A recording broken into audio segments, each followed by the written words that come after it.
Madame, Monsieur, bonsoir. Ravi de vous retrouver dans la semaine écho qui s'adapte, comme vous l'avez remarqué, à l'actualité et vous est présenté ce soir au lieu de dimanche soir. Après le parachèvement et l'édification constitutionnelle et institutionnelle 2022 sera consacré à l'économie. Le temps est donné par le président de la République, Abdelmajid Tebboune, qui avait déjà fait cette annonce lors de la rencontre qu'il a réunie avec la presse nationale il y a quelques jours. Il a rappelé ce matin à l'ouverture de la conférence nationale sur la relance économique. Là, nous verrons qui des responsables suivront notre démarche et ceux qui l'entraveront, a précisé le président de la République. C'est dire aussi l'importance d'assainir les résidus de la corruption, lutter contre la dilapidation de l'argent public et d'en finir une bonne fois pour toutes avec la bureaucratie qui, il faut le dire, mine le développement de notre économie nationale. Le chef de l'État qui a retracé les différentes étapes par lesquelles est passée l'industrie algérienne a fait plusieurs annonces à l'endroit des investisseurs. On citera le dégel de 57 projets sur 402 suspendus pour des raisons administrative. La levée du gel également sur 581 demandes pour bénéficier des avantages octroyés par l'État, ainsi que l'entrée en fonction à l'année prochaine donc, de l'Agence nationale du foncier industriel pour faciliter l'accès aux assiettes foncières aux industriels. En somme, le président de la République a appelé à unifier tous les efforts pour construire une économie forte basée sur l'esprit patriotique. Pour en parler, j'ai le plaisir ce soir de recevoir Adel Bensassi. Vous êtes opérateur économique dans la mécanique de précision et président du Conseil national de concertation pour le développement des PME. Merci d'être parmi nous. Je reçois également Jamel Guidoum. Vous êtes vice-président du groupe ERIS, spécialisé dans l'électronique, l'électroménager et la téléphonie mobile et les pneumatiques également. Vous avez été primé meilleur exportateur hors hydrocarbures pour l'année 2020, n'est-ce pas? Merci pour l'invitation, effectivement, oui. Nous recevons également Monsef Boudelba. Vous êtes industriel et président de l'Association nationale des céramistes. Bonsoir et merci pour votre invitation. Merci à tous les trois d'être sur ce plateau. On reçoit également via Skype Mohamed Achir, économiste et maître de conférence à l'université Mouloud Maamri de Tizi Ouzou. Merci pour votre temps, monsieur Maamri. Et je vais peut-être commencer avec vous. C'est une question que je vous pose à vous tous. Vous l'avez écouté ce matin, le président de la République, il était ferme. Il a même utilisé des mots très forts, allant jusqu'à qualifier le blocage de l'économie de crime. Cela dénote de quoi, selon vous? Je vais commencer avec vous, Mohamed Achir. Merci pour l'invitation. Effectivement, le président de la République, aujourd'hui, a été quand même dans le but. Un discours très franc sur la situation réelle de l'économie algérienne et notamment le climat des affaires en général ou de l'investissement en Algérie. Donc, elle a touché de doigt les contraintes et les blocages qui gênent actuellement l'activité économique et surtout de l'entreprise. Il a insisté justement sur cette toile d'araignée bureaucratique qui a tissu des liens et des comportements qui sont devenus actuellement des véritables entraves et blocages à toute initiative économique et à la concrétisation des projets d'investissement et de création même d'entreprises. Donc, il a également touché à l'élément foncier, ou bien le foncier industriel, qui constitue également un élément bloquant également de l'investissement. Mais ce qui est marquant aujourd'hui dans son discours, c'est-à-dire il a su simplifier les choses en les touchant dans leur vrai sens et justement en adoptant une approche réaliste et claire du vécu de l'investisseur en Algérie et des blocages qui touchent l'acte d'investir en général dans notre pays. Alors, oui. je reviens vers vous dans un moment. Adel Bensassi, Mohamed Achir nous dit que c'est un discours franc, il était réaliste aussi, le président de la République. Est-ce qu'au niveau du Conseil national de concertation pour le développement des PME, vous applaudissez ce discours? Oui, on peut qu'applaudir ce discours parce que c'est le langage de la sincérité, de la franchise. Vous savez que parler évoquer les véritables problèmes, c'est déjà régler 50% de ce problème-là. Alors on parlait de bureaucratie, de ce qui se cachait derrière la bureaucratie, parce qu'on a parlé aussi de corruption, mais derrière tout ça, il faut comprendre qu'il y a le message de confiance qu'il faut lire avec ça. C'est-à-dire que le message a été très clair. Les gens qui travaillent en toute honnêteté, pour l'intérêt du pays, pour l'intérêt de l'industrie algérienne, il faut les aider. Ceux qui, de l'ancien système, détournent de l'argent pour surfacturer et retourner, enfin, faire ce qu'on appelle de l'évasion, en fait, de devises, ceux-là seront sanctionnés. Alors, il y a aussi la loi sur la dépénalisation de l'acte de gestion qui vient aussi pour rassurer tout le monde. N'oubliez pas que tous les chefs d'entreprise, secteur public ou privé confondus, se retrouvent régulièrement dans les tribunaux pour des problèmes justement de gestion. Et c'était justement parmi vos demandes au Conseil national de concertation pour le développement des PME. Alors, M. Bensassi nous parle de confiance aussi. Jamel Guidoun, vous en pensez quoi ? Je pense, on se partage le même avis. Monsieur le Président de la République aujourd'hui, il a été très très franc, très très correct. Il avait un langage très objectif. Il a évoqué la problématique et à la fois il a donné les différentes orientations objectives afin de pallier à une situation économique qui allait dans le déclin. Dans le sens où Monsieur le Président de la République a interpellé déjà l'administration publique et les différents responsables au niveau des différentes institutions qui sont censées développer et intervenir au niveau de l'économie, et il les a instruits à changer de paradigme et de changer de réflexion afin que cette administration et que ces institutions soient au service du développement économique. Monsef Boudelba, à quel moment, en tant qu'industriel, à quel moment vous êtes senti concerné ? À quel moment vous êtes dit ces décisions, ça c'est pour m'encourager, pour aller de l'avant? Bien, écoutez, tout d'abord, la nouveauté en Algérie, c'est que c'est la première fois qu'un président de la République, c'est-à-dire le plus haut niveau d'un pays, qui prend en charge le volet économique. Ça, c'est la meilleure nouvelle pour 2021 et c'est le meilleur espoir pour 2022. C'est-à-dire que le président de la République est, je pense, actuellement très sensible au volet économique et il sait pertinemment que c'est l'économie qui peut faire des choses dans ce pays et relever les défis du sous-développement. Donc, on ne peut qu'être très satisfait en tant qu'opérateur industriel. Nous pouvons que applaudir, comme a dit mon ami Adel, et souhaiter le meilleur à venir. Maintenant, pour le moment, ce que nous avons vu ce matin, c'est révélateur dans le fond et dans la forme. C'est-à-dire qu'il a pointé du doigt, comme a dit notre ami Siachour, un certain nombre de carences qui existent au niveau de l'administration algérienne, et ces carences ont été mises à nu. C'est-à-dire, aujourd'hui, ce ne sont pas uniquement le système, comme vient de dire, qui a été dit sur ce plateau par notre ami, ce n'est pas uniquement un problème d'identification des défaillances. C'est responsabiliser ces faillances, c'est-à-dire, il a désigné, donc, il est actuellement, je pense qu'il est très bien renseigné sur la situation économique, ça ne peut être qu'un pas positif pour l'Algérie.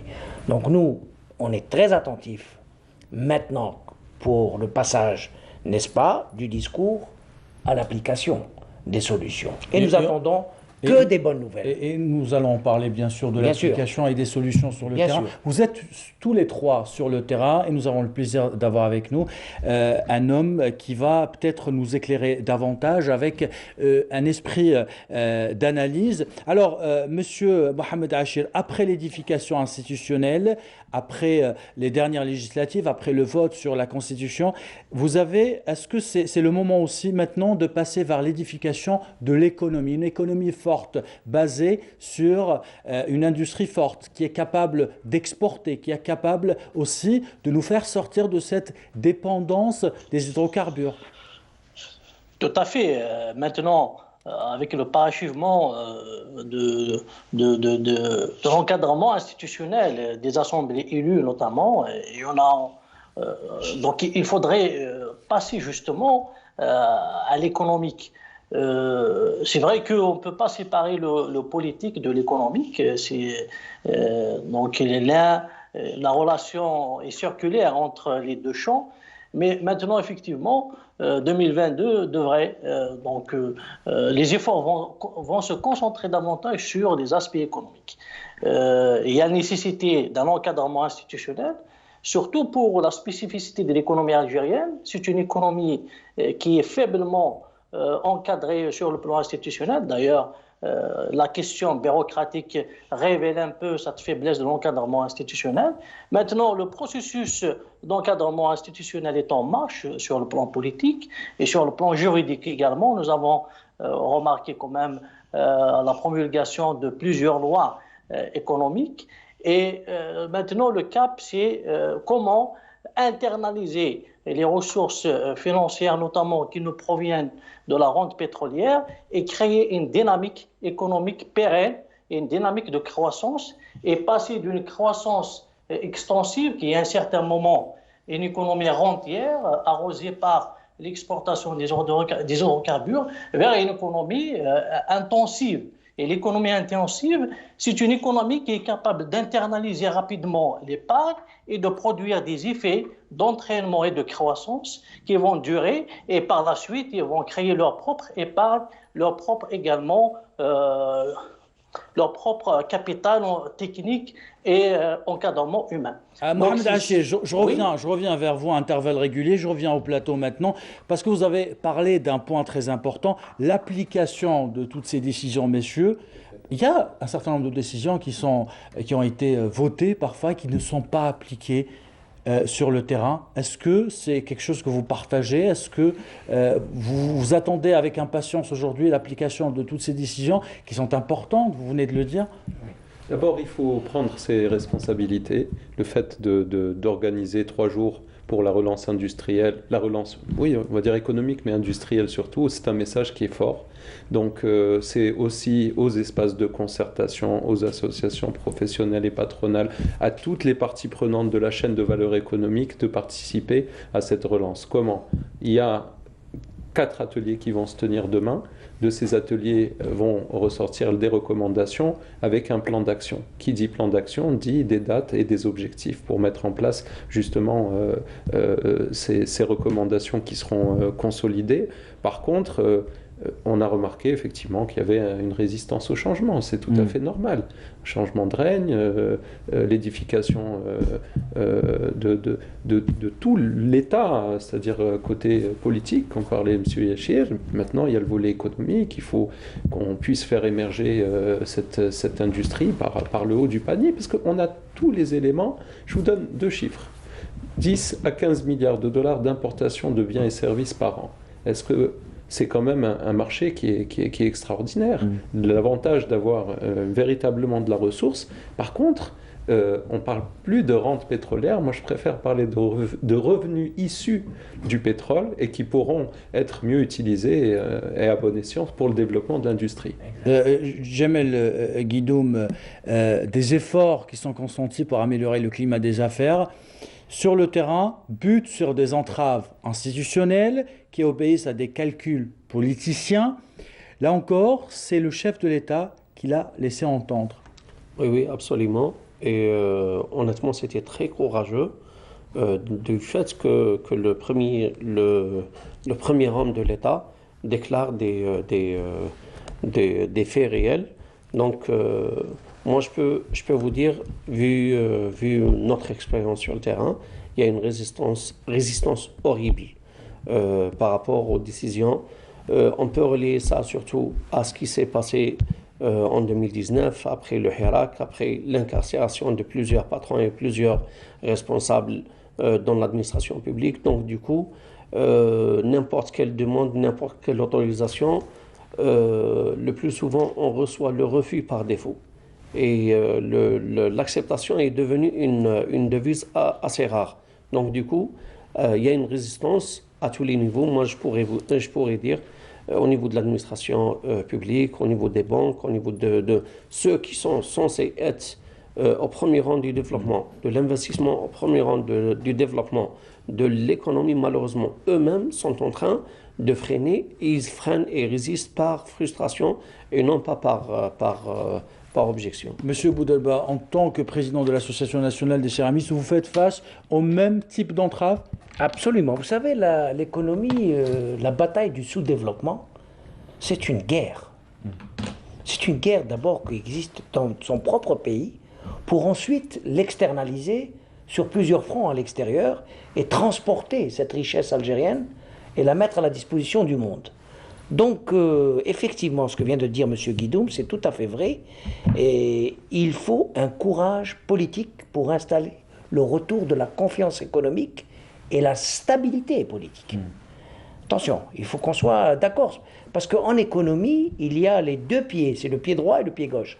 Il faut donc un retour de la confiance économique. Absolument. Avec une amélioration du climat des affaires et doit être à rajouter, si vous voulez, à une stabilité politique. La stabilité politique, ce n'est pas le cheptel politique qui nous intéresse, nous, hommes de terrain. C'est les lois, c'est le juridique, c'est la stabilité des textes de loi et surtout, ce qui fait grandement défaut actuellement en Algérie, c'est l'application de la loi. C'est-à-dire, quand on prend une décision à très haut niveau, comme le premier magistrat du pays, il prend des décisions, le Premier ministre, les ministres chargés de tutelle, par exemple de l'industrie, du commerce ou de l'économie ou des finances, prennent des décisions importantes pour la relance de l'industrie algérienne, pour le retour de la confiance, pour consolider, n'est-ce pas, ce qui existe et améliorer, pour poser les vrais problèmes sur les réformes fiscales, bancaires, douanes, administratives. Et il y a une batterie, comme vient de dire M. Bensassi, qui va sortir de ces ateliers, n'est-ce pas? Et là, nous rejoignons les bras ouverts, toutes les initiatives, toutes les propositions, tous les textes de loi que vous allez mettre à la disposition des opérateurs économiques algériens. Mais faudrait-il, encore une fois, j'insiste un peu lourdement, si vous permettez ce soir, c'est leur application. Leur application sur le terrain pour qu'on puisse tirer des fruits de tout ça. C'est ça la véritable rupture. Alors, M. Messager, M. Boudelba nous cite deux points importants. La confiance et la loi, les lois qui sont des émanations rationnelles des hommes et qui s'appliquent aux hommes. C'est-à-dire, quand on vote une loi, elle doit être appliquée. Ce qu'il y a de nouveau, c'est que maintenant, chaque loi sort avec son décret d'application qu'on n'a plus à attendre comme c'était fait par le passé, parce que c'était décourageant, quoi. Vous aviez, on dit l'enfer est pavé de bonnes intentions, quoi. Et du coup, ces lois ne sont jamais appliquées. Là, c'est plus le cas. Mais il faudrait peut-être légiférer avec des lois claires, sans interprétation. C'est une chose. On a parlé de la dépénalisation pour que ces décideurs-là, comme disaient mes collègues, ne soient pas avec une épée de Damoclès et puissent prendre des décisions sereinement et souverainement. Aussi, il faudrait revoir ce qui n'a pas fonctionné et ne pas reprendre exactement les mêmes techniques qui n'ont pas marché, notamment signer des conventions pour signer des conventions et puis après il n'y a plus rien du tout. La meilleure façon d'aider nos entreprises, c'est de leur donner du travail, leur permettre d'accéder à leur marché naturel, au marché algérien, et qui pourront ensuite devenir des champions nationaux, qui feront de l'exportation et qui rejoindront des chaînes de valeur internationales. C'est faisable, il n'y a pas besoin de changer toutes les lois, d'accord ? Il faut faire avec la réglementation. On a proposé des solutions. Notamment les préqualifications d'entreprises, leur accompagnement par le programme de mise à niveau. On a besoin de la confiance, mais on a besoin de success story. Il faut que les gens y croient, et pour que les gens y croient, on a besoin de champions nationaux, d'en faire des modèles, et pour faire un véritable effet d'entraînement. Et pour résoudre toutes ces problématiques, il faut bien les identifier. Le recours au médiateur de la République pour toutes les préoccupations ou plaintes de la part des investisseurs, cela va aplanir les difficultés auxquelles vous faites face? Excusez-moi, moi j'ai juste un petit commentaire par rapport à cette problématique de résistance au changement ou bien de résistance aux différentes lois qui sont... Moi, je pense que le plus gros problème ne réside pas dans la promulgation de lois ou de son respect. Parce qu'on a suffisamment de lois au point où on est arrivé à se retrouver devant des lois qui sont contradictoires.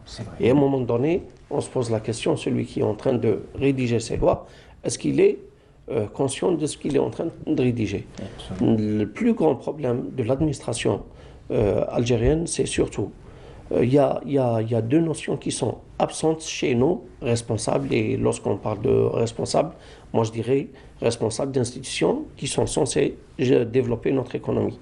La première notion qui est primordiale, qui est cruciale, c'est la notion de temps. Une décision, lorsqu'elle est signée aujourd'hui, signée demain, et signée une année après, ne va pas aboutir au même résultat. Ça, c'est de 1. 2, on traite des projets. On fait des propositions. Moi, personnellement, j'ai vécu plusieurs expériences au niveau du ministère de l'Industrie. On leur fait des propositions. Il y a le dossier, moi je cite un exemple si vous permettez. Il y a le dossier de l'industrie électronique et électroménager. Le cahier des charges d'industrie électronique a été libéré ou délibéré en décembre 2020. On a constaté plein d'incohérences et de paradoxes au niveau de ce cahier des charges. On a donné un avis. Cet avis a été pris en considération et par la suite, il y a eu plusieurs groupes de travail, on a travaillé, plusieurs réunions, plusieurs séances de travail et on a donné une vision qui était inspirée de ce qui se passe à l'international. Donc, on a essayé de donner la meilleure approche qui va nous permettre de gérer ce type d'industrie. Malheureusement, jusqu'au jour d'aujourd'hui, aucune action n'a été faite. Et le résultat est devant nous. C'est une récession économique. La filière dont je parlais employait plus de 42 000 personnes actuellement. Nous sommes à moins de 27 000 personnes. C'est une perte sèche, c'est plus du tiers de l'emploi qu'elle a perdu. Et ça, c'est de l'emploi direct, on ne parle pas de l'indirect. La deuxième notion qui est absente aussi, et c'est une notion très très importante aussi, c'est l'absence de notion d'objectif ou bien d'obligation de résultat. Nos responsables, malheureusement, ne réfléchissent pas de manière objective, mais réfléchissent de manière à ce qu'ils respectent uniquement la loi. Et là, ça ne va pas avec le sens du développement économique. Je reviens vers vous dans un instant, Monsieur Boudelba.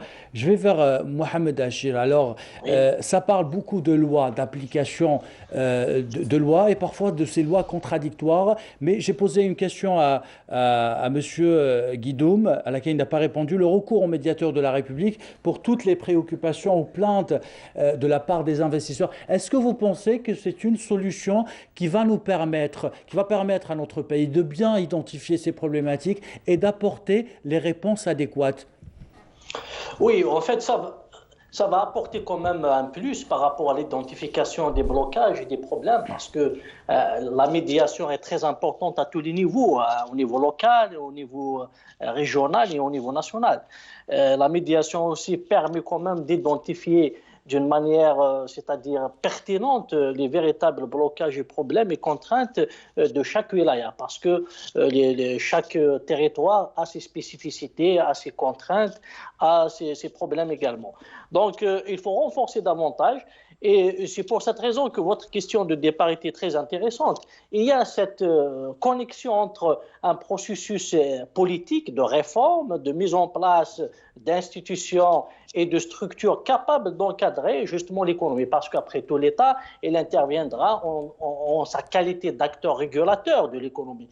Mais cette régulation de l'État deviendrait efficace quand l'encadrement institutionnel et structurel est mis en place. Et cet encadrement-là, il est justement actuellement, il est en marche, je dirais, il est en marche. Mais maintenant, le président de la République, il a simplifié son discours, mais il a touché à des choses très intéressantes. Il a parlé surtout, c'est-à-dire réellement, des comportements pervers qui ont été produits par un système rentier. Lorsqu'il a parlé de la distribution des crédits pour des jeunes promoteurs d'entreprises, lorsqu'il a parlé un peu de certains projets, disons, industriels, mais qui étaient en quelque sorte de l'importation déguisée, notamment de certaines industries cicadées. Donc maintenant, l'enjeu, effectivement, c'est comment y aller vers une réforme structurelle de l'économie qui impose le changement de mode de gouvernance dépasser les comportements pervers qui ont été produits par un système rentier de distribution. Et le président a parlé surtout de la corruption. Lorsqu'on bloque certains projets, donc en quelque sorte, ces blocages, c'était des comportements de corruption dans certains projets, bien sûr. Donc, comment y aller vers un nouvel encadrement institutionnel et structurel de l'économie avec des institutions efficaces et éradiquer ces comportements de blocage et ces comportements aussi douteux. Très bien. Éradiquer ces comportements de blocage, ça c'est la question que j'ai envie de poser à M. Boudelba. Mais je pense que vous avez envie de réagir à d'autres propos avant de répondre à cette question. Non, je peux répondre à Chaud, il n'y a pas de problème. Ce qu'il vient de dire, c'est en fait le courage politique. Il a soulevé une donne qui, effectivement, en Algérie, est difficilement applicable. Parce que le courage politique, ça veut dire quoi ? Ça veut dire ne pas faire une loi, et comme a dit M. Guidoum, et son contraire. Ne pas appliquer cette loi et ensuite appliquer le contraire de cette loi. Je vais vous citer un exemple très simple qui concerne la céramique. Nous, il y a quelque temps, il y a 3 semaines, il y a eu une note, je pense que tous les opérateurs économiques sont au courant, de ce qu'on appelle au niveau de douane autre. Bon. Et la note, elle est sortie pour les producteurs d'abord. Ça, c'est du concret. Et pendant 3 jours, elle est sortie un jeudi matin. Jeudi, donc vendredi, samedi, dimanche, on est arrivé au niveau des banques, qui sont nos interlocuteurs, nous qui sommes des fabricants, nous sommes des producteurs, avec une note qui n'avait ni tête ni queue, et qui était incompréhensible et inapplicable pour les producteurs. Et quand on a soulevé le problème, on a essayé de toucher les gens, le ministère du Commerce, pour alerter, comme a dit M. Guidoum, de l'incohérence totale de ce genre de décision. On a eu porte fermée. Et puis ensuite, comme on a posé le problème au niveau du ministère des Finances, et je souligne à cette occasion, si vous permettez, si Kamel, la réactivité du Premier ministre, qui est ministre des Finances, qui a compris tout de suite la maldonne qui a été faite sur ce dossier. Il a réagi en disant on ne peut pas quand même pénaliser tout le secteur productif algérien à cause de cette sous-tarification ou appellation au niveau de la douane. Et ça, c'est un problème qui arrive pourquoi ? Comme a dit M. Guidoum. Parce qu'on est toujours dans une économie administrée. Je vais citer un cas pour clore ce débat. Le fameux couloir vert. Est-ce que vous pensez qu'en 2022, ça signifie quelque chose ? Je parle de gens qui sont dans la non-revente en état, c'est-à-dire qui sont producteurs et qui créent des richesses, qui créent de l'emploi avec un transfert de technologie et qui consolident l'indépendance économique de l'Algérie, puisque une activité transparente, et on arrive à te dire, monsieur, vous faites... Ça veut dire quoi, couloir vert ? Il faut supprimer ce genre d'incohérence totale qui bloque l'économie algérienne et qui décourage les investissements. Boudelba, il parle avec beaucoup de passion de ce couloir vert, mais aussi d'autres choses d'autres incohérences peut-être qu'il faut régler une fois pour toutes. J'ai envie de revenir avec vous, M. Bensassi, de l'Agence nationale du foncier industriel qui sera opérationnelle dès l'année prochaine. Est-ce que c'est une façon de contourner l'administration, de ses rouages, ses lenteurs bureaucratiques ? On va essayer d'être optimiste et on laisser le bénéfice du doute à cette nouvelle agence. On vous connaît optimiste. Non, mais vous savez, on dit d'un pessimiste que c'est un optimiste réaliste. Donc on va rester dans la réalité des choses. Effectivement que je voudrais revenir sur cette notion d'objectif. D'accord ? Véritablement, c'est ce qui peut changer la donne et la relation entre l'administration ou les administrations de façon générale et le monde économique. La punition collective, c'est pas bon. On ne peut pas enlever, comme ça a été fait, dire non, on arrête tout parce qu'il y a eu de la fraude. Oui, mais attendez, on fait ce qu'on appelle un SME proof. Toute loi, avant d'être adoptée, doit passer l'épreuve de l'entreprise, c'est-à-dire l'impact qu'aura une réglementation ou une nouvelle loi sur l'entreprise. C'est ça l'objectif. L'objectif, c'est de dire combien d'entreprises on va créer, combien d'emplois on va créer, combien on va développer. Et c'est comme ça qu'on va juger de l'efficacité ou pas que ce soit la nouvelle agence et même les relations entre justement le monde professionnel et les différents législateurs. Et la création de richesse, c'est un point très important dans une économie, dans un PIB. Aujourd'hui, l'industrie ne participe qu'à hauteur de 5 à 6% du produit intérieur brut. L'ambition, c'est de la porter vers 10%. Est-ce que vous pensez, messieurs, que c'est réalisable? Tout à fait. Les indicateurs macroéconomiques reprennent un petit peu du poil de la bête, donc c'est très intéressant pour l'Algérie. La question de la confiance, vous l'avez abordée tout à l'heure, elle est très importante aujourd'hui. Je voudrais juste une petite parenthèse, ou d'ouvrir une petite parenthèse si vous permettez ce soir. Moi je suis un partisan quand même, je reste peut-être le seul ou un des rares partisans d'une revalorisation des hydrocarbures, parce qu'on a pris du retard sur les hydrocarbures. On a perdu des parts de marché qui nous ont été comme ça, c'est un petit peu le Hirak, tout ce qui se passe dans notre pays, mais je pense que nous avons la base, nous avons la notoriété, parce que Sonatrach, l'Algérie, c'est un pays pétrolier, gazier, etc. Nous avons une proximité européenne et méditerranéenne qu'il faut reconquérir, parce que les hydrocarbures, permettez-moi ce soir de vous dire, c'est le socle de l'Algérie à court terme, je dis bien à court terme, et parfois même à moyen terme, mais il faut reconstituer les fonds nécessaires pour avoir une stratégie économique et industrielle sérieuse. Si nous n'avons pas les moyens de notre politique, on peut faire de très beaux discours ce soir, on peut faire de très belles réformes au niveau du législatif, on peut, comme dit Siachour, avoir les meilleures intentions au niveau des réformes politiques, d'encadrement d'une économie. Si vous n'avez pas le nerf de la guerre, vous ne pouvez pas aller au combat. Monsieur Guidoum, Monsieur Boudelba nous dit qu'il faut avoir le nerf de la guerre justement pour aller vers des secteurs qui créent des richesses aujourd'hui.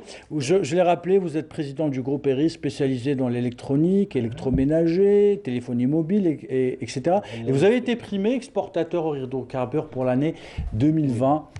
Oui. Vous nous dites que malgré toutes ces contraintes, on arrive quand même à exporter du produit algérien vers l'étranger. Honnêtement, si vous faites un travail assez sérieux, si vous travaillez dans les règles de l'art, vous respectez votre process, les normes qui sont exigées à l'international, le résultat ne peut aboutir ce travail ne peut aboutir qu'à un résultat positif. Je m'exprime. Nous avons développé cette performance à travers notre complexe pneumatique surtout. Nous avons commencé à produire des pneus en fin 2019. C'est une industrie qui n'a jamais existé en Algérie. C'est une première en Algérie et c'est la troisième en Afrique. Ce complexe industriel, au début de notre projet, personne n'y croyait, même y compris les anciens responsables qui étaient à la tête de l'industrie ou autres. Donc, nous avons tout d'abord fait confiance à notre pays et investir dans notre pays. Donc, ce patriotisme économique, nous l'avions depuis notre jeune âge. Donc, nous avons une vision que de développer des investissements en Algérie. En ce qui concerne l'export, à partir de la première année de production, on avait commencé à sentir le feedback positif de notre produit. On a travaillé sur un produit à ce qu'il soit accepté partout dans le monde. Et la preuve, le tiers de nos exportations vont vers les États-Unis, qui est une première force économique mondiale, qui est un pays d'un niveau d'exigence extraordinaire. C'était facile de percer le marché rien n'est facile pour aboutir à un résultat assez performant, assez important. Rien n'est facile, mais il suffit d'avoir une persévérance, d'avoir une vision à court, moyen et à long terme. Il suffit de tracer une route. Et d'avoir une planification Absolument. aussi. Quand on dit planification, pas au sens marxiste du terme, mais au sens programmatique. Effectivement. Donc, tracer une route qu'on va aboutir pas à pas. Tout cela nous a permis actuellement, nos produits ont pénétré plus de 17 pays dans le monde. Parmi ces pays, il y a de grandes puissances économiques, à savoir les États-Unis, des pays européens comme le cas de l'Espagne, la France, l'Italie, l'Autriche, il y a des pays arabes comme l'Égypte, la Jordanie, il y a des pays africains aussi.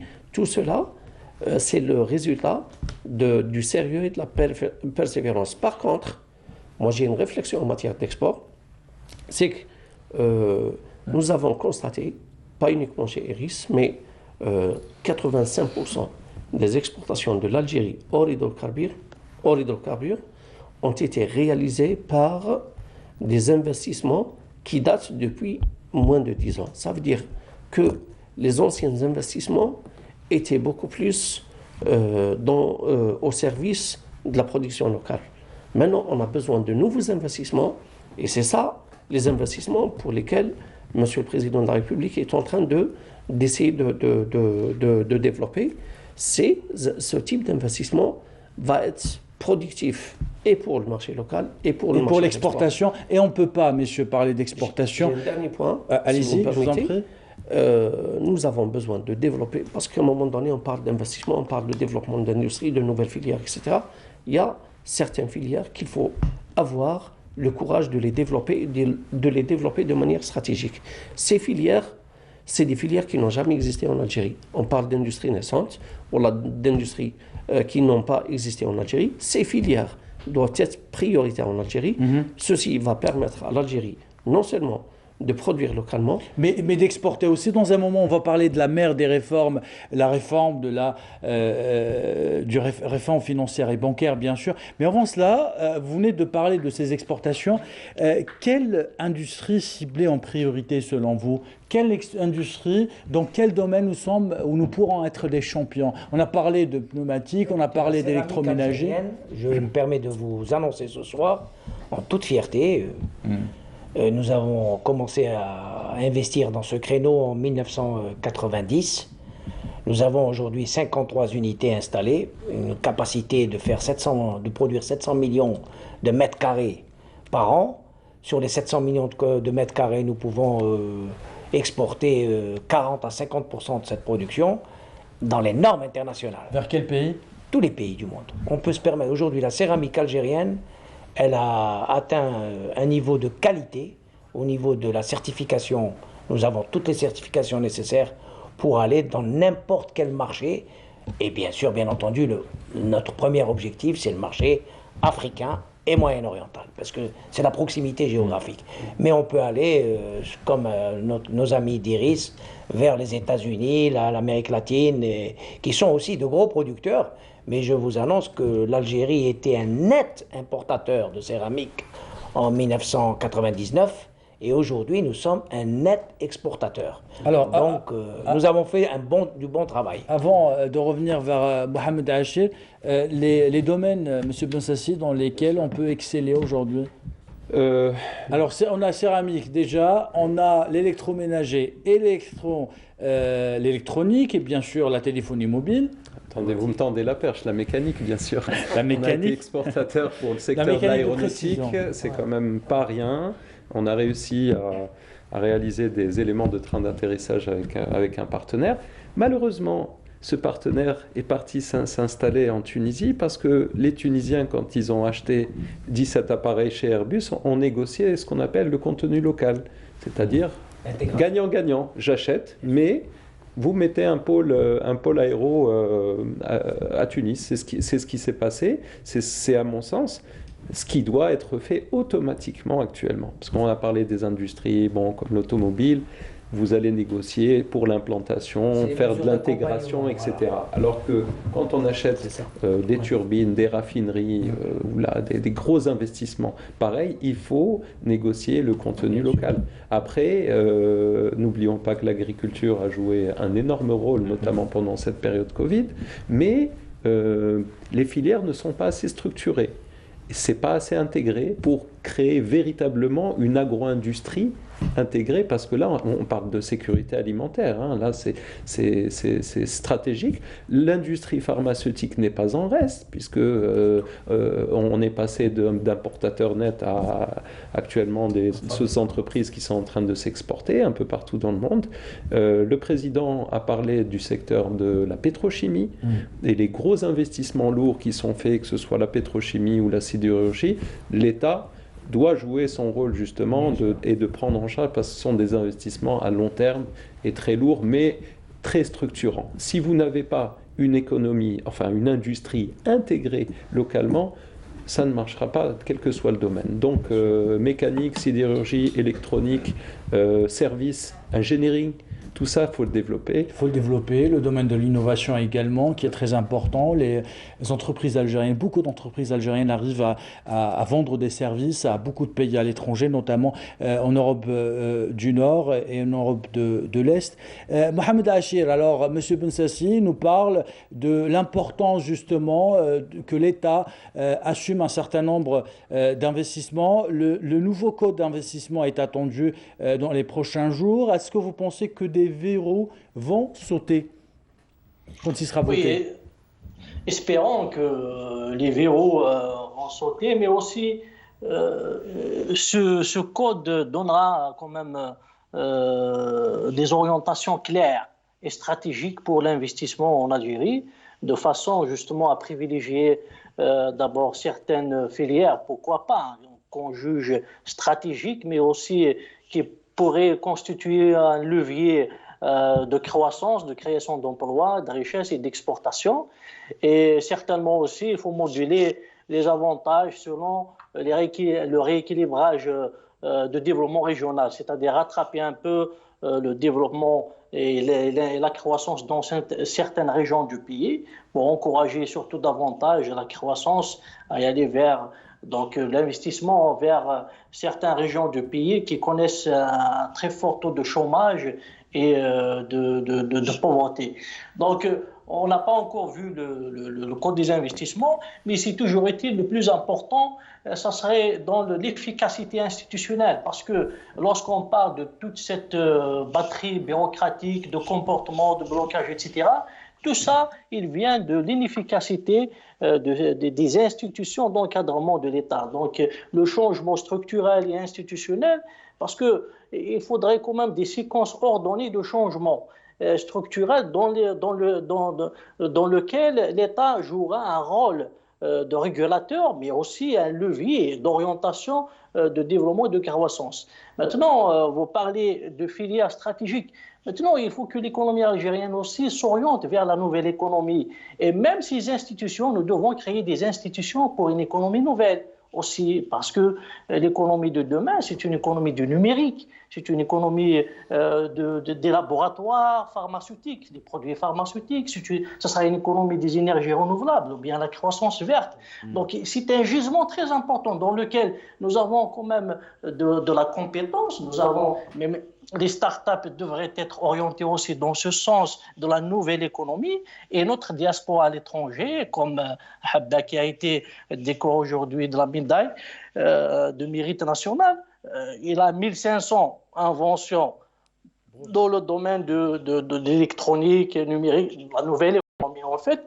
Donc tout ça réellement devrait normalement servir notre économie à s'investir davantage dans la nouvelle économie, capter notre diaspora de l'étranger et favoriser cette nouvelle économie. Pourquoi?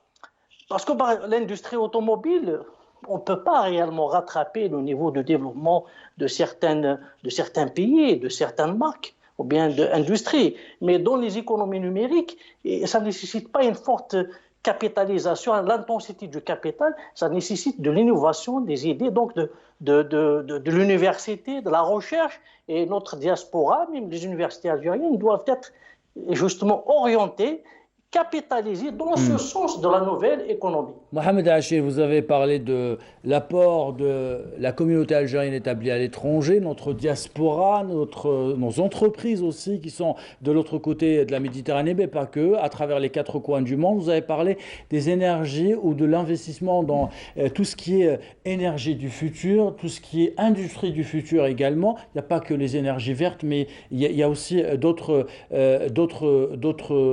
entreprises, d'autres structures également, mais on ne peut pas parler de tout ça sans parler de notre cœur battant, le cœur battant de l'industrie algérienne, les PME, TPE. Est-ce qu'aujourd'hui, on est capable de se lancer dans cette nouvelle ère économique avec le même tissu où il faut aller peut-être davantage, créer d'autres entreprises, renforcer notre tissu TPE-PME, M. Bensassi? Je pense qu'il faut libérer les initiatives. C'est ça qui est important. Ce qu'on attend du prochain code des investissements, c'est simplification, efficacité. Si c'est pour mettre une nouvelle agence ou un nouveau nom à une agence qui risque de devenir un autre bureau, qu'il va falloir encore aller au travers des problématiques de la bureaucratie, non. Maintenant, quand vous dites la nouvelle économie, on est déjà dans la nouvelle économie. On n'attend pas l'économie de demain, c'est l'économie d'aujourd'hui. On parle de mix énergétique, d'efficacité énergétique, tout ça, on est quand même... quelques entreprises algériennes sont déjà lancées dans la fabrication des panneaux photovoltaïques, dans la fabrication des batteries. Il y a tout un travail qui a déjà été entamé, si on doit parler que de ce volet-là. Il y a aussi le biomédical, on a vu de beaux projets d'intégration de tout ce qui est implantologie. On est quand même déjà dans... Mais ça ne peut pas se décréter, si vous voulez, du jour au lendemain, dire oui, on va se lancer pour faire quoi? Moi, je vais vous donner un petit exemple. Un petit pays, qui en 1965 avait même pas le PIB de l'Algérie, et ses avantages comparatifs, c'était le riz. C'était un des plus gros producteurs, ça s'appelle la Corée du Sud. Et actuellement, c'est le plus gros exportateur, non seulement d'électronique, mais surtout d'engineering. C'est ça, l'économie de la connaissance, l'immatériel, dont parlait notre collègue. L'investissement dans l'économie de la connaissance. Absolument. La matière grise, vous savez, M. Boudelba disait tout à l'heure, relancer la production des hydrocarbures, du gaz, etc. C'est une ressource, malheureusement, tarissable qui se finit. Alors que, réellement, tout ce qui est ingénierie, production de services, là, on est sur du durable. Alors, M. Bensassi a parlé justement de libérer les initiatives. Et là encore, le président de la République a voulu rassurer aujourd'hui à travers la dépénalisation de l'acte de gestion. Ça, c'est une décision qui n'est pas passée inaperçue pour vous, je suppose. Écoutez, je pense que ce soir, on peut dire clairement à tous nos téléspectateurs que les bilans et l'état des lieux de notre économie, on la connaît. Nous avons nos carences, nos insuffisances, et nous avons, disons, des points potentiellement porteurs. Il y a aussi des points positifs. Oui, les points potentiellement porteurs. Donc, à nous d'assumer nos responsabilités, que ce soit un chef d'entreprise, un responsable politique, un législateur, la fiscalité, l'habillage général de l'économie algérienne. Mais je pense que ce soir, on est tous d'accord pour que le bilan, on le connaît. On ne va pas ce soir créer un nouveau système en Algérie. Le système, on le connaît. Nous sommes tous dedans. Ou en tout cas, même si on est à la périphérie, on est relié à ce système, puisqu'on existe, on est tous en activité en Algérie. Ce qui est important, par contre, et je souligne ce qu'a dit M. Bensassi, c'est effectivement la connexion avec les universités, la recherche et le développement, pour permettre à l'Algérie d'aller vers ce qu'on appelle l'énergie durable et renouvelable. Je suis entièrement d'accord avec vous, mais il ne faut pas avoir la vision algérienne que nous avons depuis tout le temps. C'est de sacrifier, n'est-ce pas, un créneau au détriment d'un autre. Parce que quand on fait ça, voilà, il faut mettre toutes les énergies dans la même direction, avec un objectif qui est le même, c'est-à-dire créer le potentiel pour que tous les Algériens se sentent, disons, concernés par ce projet. Il faut qu'il y ait un projet national de relance industrielle, et on ne va pas choisir, n'est-ce pas, un secteur au détriment d'un autre, ou encourager une nouvelle technologie au détriment de l'autre. Dans ce qui est des hydrocarbures, et je fais ma conclusion, c'est vrai qu'aujourd'hui, mais quand même, ça nous permet, c'est l'aspect financier qui est intéressant, parce que nous avons aujourd'hui une maîtrise dans ce domaine. Donc quand on a, là vous citiez la Corée du Sud, elle avait la maîtrise du riz. Nous avons la maîtrise de l'énergie aujourd'hui en Algérie. Et nous avons la possibilité de le vendre moins cher et pas très loin de notre pays. C'est ça, c'est la position géostratégique de l'Algérie qui met en évidence ce retour vers les hydrocarbures dites classiques. Voilà. Monsieur Guédou. Ben, vous avez évoqué plusieurs points pour lesquels j'ai quelques commentaires, si vous me laissez un peu de temps. Justement, Vous vous avez avez parlé vu prendre des notes, donc je vous laisse... C'est surtout le sujet de l'industrie qui m'intéresse, qui me passionne, du fait de ma nature que je suis dans le domaine de l'industrie. Alors c'est assez simple. Tout d'abord, moi j'ai toujours réfléchi comment développer l'industrie en Algérie. Malheureusement, on met toujours des gens qui ne connaissent pas l'industrie et les vrais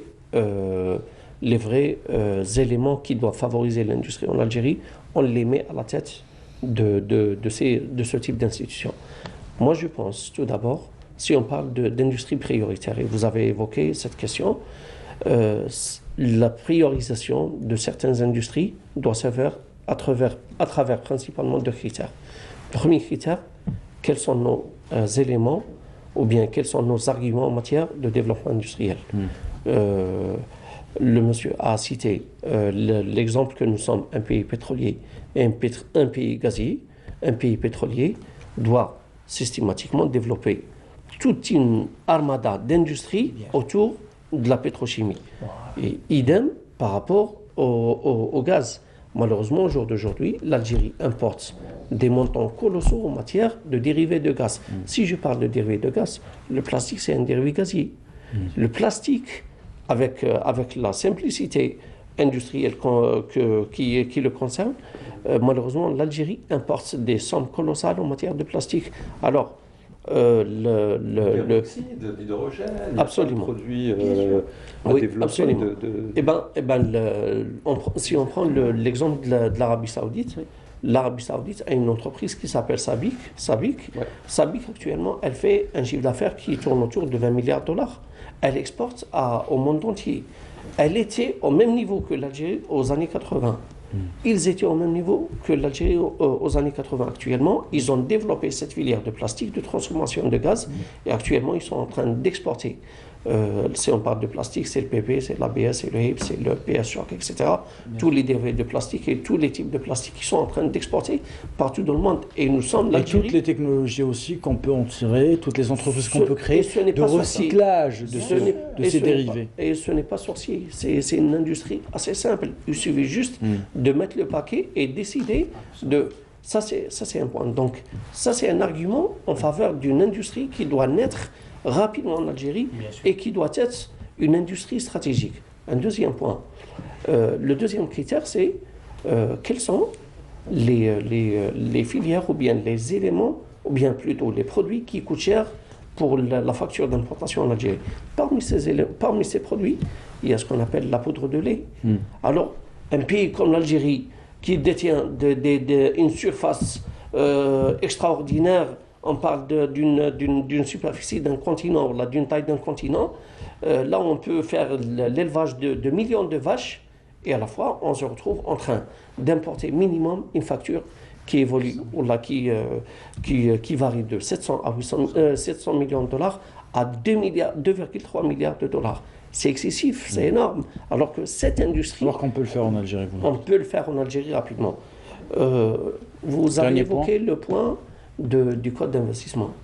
Tout d'abord, on a besoin d'une stabilité réglementaire et on a besoin d'une stabilité des lois. On fait appel aux IDE, on fait appel aux investissements directs étrangers, on leur demande de venir investir en Algérie à la fois. Chaque fois, on a un nouveau code d'investissement. Ce n'est pas normal, c'est une instabilité qui fait fuir l'investisseur, qu'il soit local ou qu'il soit étranger. Et là, je fais appel aux gens qui travaillent sur le code d'investissement. S'il vous plaît, faites des séances de concertation avec les opérateurs qui sont dans le terrain et qui ont des yeux avec lesquels vous pouvez voir le terrain. Donc, moi j'avais vu le draft qui a été proposé, ou bien l'avant-projet qui a été proposé par le ministère de l'Industrie. Honnêtement, c'est un code qui est pratiquement vide, qui fait fuir les gens. Et heureusement, lorsque j'ai parlé avec la directrice générale du développement de l'investissement, j'ai senti qu'il y a une certaine conscience par rapport aux défaillances et aux lacunes qui existent au niveau de cet avant-projet. Et suite à cela, ils ont ouvert un chantier, un atelier demain qui va évoquer le développement industriel, quelle est la vision des opérateurs. La preuve qu'il y a des remontées de terrain et qu'on vous écoute, justement, vous qui êtes sur le terrain. On ne demande pas qu'on s'impose, on demande juste de donner un avis. On va aller vers Tizi Ouzou maintenant pour écouter une dernière fois Mohamed Achir. On vous remercie d'être parmi nous ce soir. Alors, vous avez écouté ce débat avec nos invités. On vous demande, pas un dernier mot, mais peut-être un peu d'espoir à la fin, parce qu'il n'y a pas que des choses positives en Algérie, il y a aussi des choses positives qu'on peut valoriser. Oui, le potentiel existe, même le capital humain existe, heureusement, et c'est la base aussi du développement.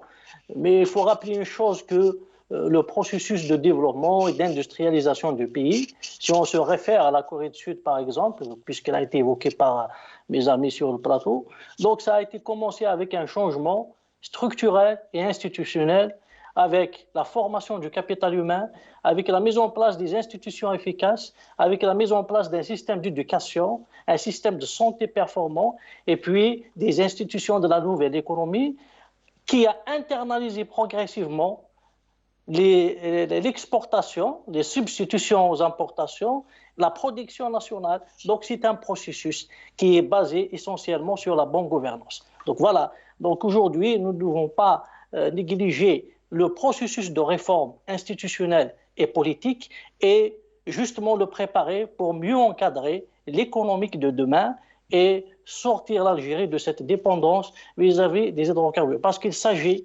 fondamentalement d'un changement de mentalité dans notre économie. Il faut dépasser les effets pervers de la rente pétrolière et passer vers une économie de production, de croissance et d'exportation. Un changement de mentalité, de paradigme. Merci beaucoup Mohamed Achir. Jamel Guido, votre actualité? Tout simplement, on espère travailler de manière pérenne et de manière stratégique, de manière à ce qu'on ait une vision assez objective et assez solide.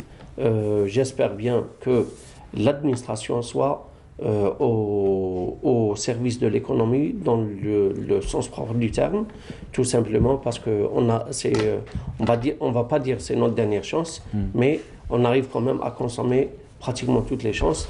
Le monde évolue, l'économie évolue. Malheureusement, on continue toujours à développer quelque chose et on revient à la case zéro. Là, c'était le message du président de la République, voilà. L'administration au service des entreprises, justement. Monsieur Monsef Boudelba. Moi, écoutez, je suis très optimiste parce que l'Algérie, aujourd'hui, elle est à la croisée des chemins. Et quand on se retrouve dans un carrefour, il y a un espoir qui naît. Faudrait-il qu'on prenne la bonne direction? Voilà. Parce que si on prend encore une fois la mauvaise direction, on va vers des mauvaises expériences, comme vient de dire M. Guido et M. Achir, c'est-à-dire qu'on en fait du surplace. Donc je pense qu'aujourd'hui, le président de la République a disons, installé une nouvelle façon de voir et de comprendre les problèmes. Donc je pense qu'on doit passer très rapidement d'une économie administrée à une économie transparente, basée sur l'offre et la demande, dans laquelle les filières, les associations, le mouvement associatif, professionnel, industriel, soient dignement représentés, écoutés et participent à l'édification d'une économie totalement décomplexée de tout ce que nous avons vécu depuis une trentaine d'années. Économie décomplexée. Voilà. Oui, on peut dire ça. C'est joliment dit, mais effectivement, il faudrait que... Ça fait des années qu'on est à la croisée des chemins. On est dans une situation très avantageuse pour l'industrie nationale. C'est-à-dire que de toutes les façons, les revenus issus des hydrocarbures ne suffiront pas à la rente, quoi qu'il en soit. Donc nous sommes condamnés à réussir. Chaque élément de la chaîne de valeur que nous représentons chacun, vous avez vu que on n'a pas des grandes divergences les uns avec les autres, mais qu'on a tous à cœur l'Algérie.